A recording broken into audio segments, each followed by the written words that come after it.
Hi guys, what's up? It's me again, Haruguso Shoyo. For today's kanap, kay kita nasad ang mahimong operator aning TARP machine. Kay ambot o kanos apa ba mo balik ang operator ani? Murag di kalimta naman misama sa iyang paglimot nimo. Mauto kay wala pa man ato ang operator, kita lang sa diri.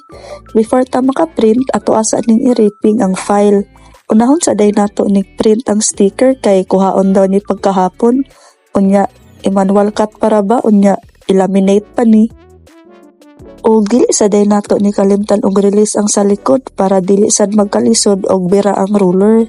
Pagtan-aw nako sa na print murag dili man kaayo clear ang agi.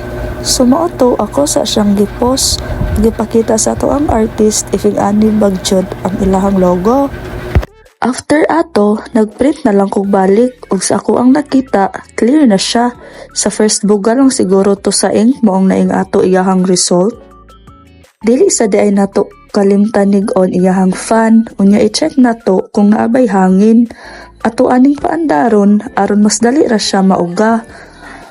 Kay after ani, ilaminate naman sad ni.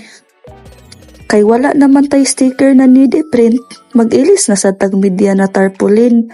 Kay mauna sad ang ato ang i-print. Sa pagtaod ani, imuha dyan ang tarungon nga dili mahiwi para goods ang dagan sa ato ang pagprint. Syempre, before ka makaprint, i-wrapping sa dyan na nimo. Lahi di ay ang settings nato sa sticker o tarp.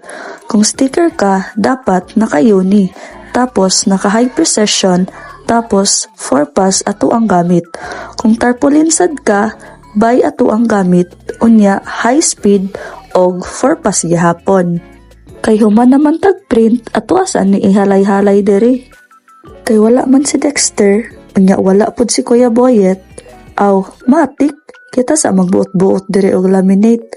Testingan lang gud nato og kabalo bata. Kaloy ansad na maora man hinuon. Kung naakay time i-explore ang butang nga makayaran nimo, why not diba? Para daghan kag bala nga skills. Ayaw kahadlok magtuon og daghan, kay ang imong skills mao nay armas sa kalisod. Og mas maayo lang daghan kag skills kaysa daghan kag reklamo sa imong kinabuhi.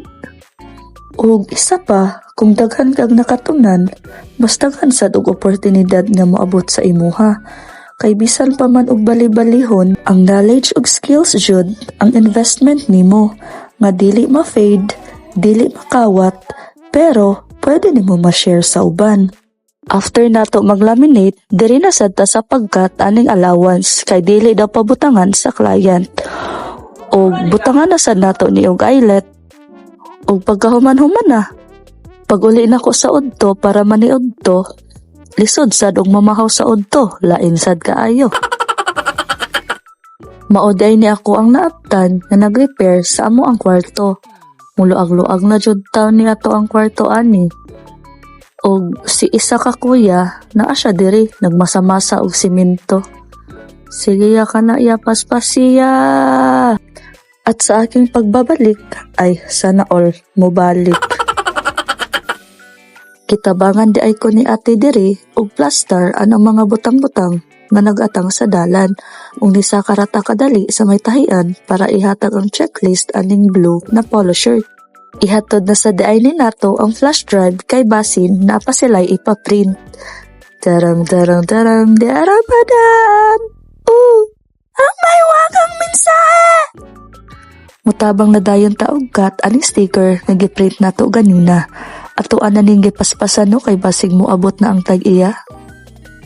Pagkahuman, mubaba na sad ta diri para mag-cut aning flyers sa farm run event nato nga ipahigayon sa NCCC Mall, Victoria Plaza, Davao City karong November 30, 2025. Ayaw ba ya kalimot og apil ha? Register na o gamita nga to ang code na B001. Wala na to nabantayan no nga gabi na di ay. Unya ni aksyon man og gutom, moto naka-decide ta nga motabuksa para magpalit og bacon cheese na burger. Nihapit sa daay mi kadali sa meat shop ng bayan para mopalit og manok kay iyaha daw ning sabawon og i-crispy para na nami masudan. Before ta mouli, nihapit sa ta diri para magwashing sa ato ang motor. Lisod sad og para maligo. Magwasin jud kay abog na kayo niya to ang vroom vroom. Ug naabot mo diri na part, paki-comment daw if asa ni naabot ato ang video. Kay nakauli naman ta sa BH, kanilang sa karon og daghan kayong salamat sa pagtanaw. Bye-bye!